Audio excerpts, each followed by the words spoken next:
Vetëm një ditë pasi autoritetet shtetërore dhe të futbollit kosovar dënuan ndjekjen e flamurit Maqedonas në Kaçanik, tifozët Maqedonas, të njohur si Komitet, kanë vazhduar sot me fyerjen ndaj shqiptarëve në ndeshjen e javës së 16 në elitën e futbollit në vend mes Vardarit dhe Ohrit.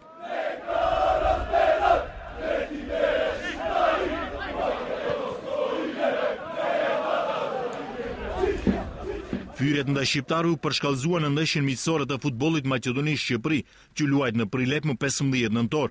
Gjatë ndeshjes tifozët Maqedonas kishin fyer rënd shqiptarët, ndërsa pas ndeshjes kishin ndjekur edhe flamurin kombëtar.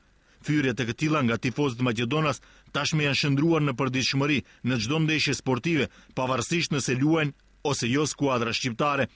Në shenjë reagimi ndaj kësaj, në një ndeshje futbolli në Kaçanik, tifozët shqiptar kishin ndjekur flamurin Maqedonas, ndërsa kishin shkruar edhe një parull të gjatë me mbishkrimin se në vitin 2012 nuk do të jetë fundi i botës, por fundi i Maqedonisë. Veprimi i këtij tifozëve kosovar u dënua nga Prishtina zyrtare, e cila dhe paralajmëroi hetimin e rastit.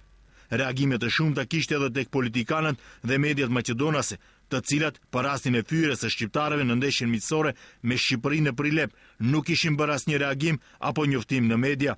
Edhe pse Federata e Futbollit e Maqedonisë me rregulloren e saj obligohet të ndërpresë ndeshjet, ku ka fyerje në baze nacionale apo fetare, kjo nuk ndodh jo vetëm në Prilep, por as në takime të tjera të futbollit.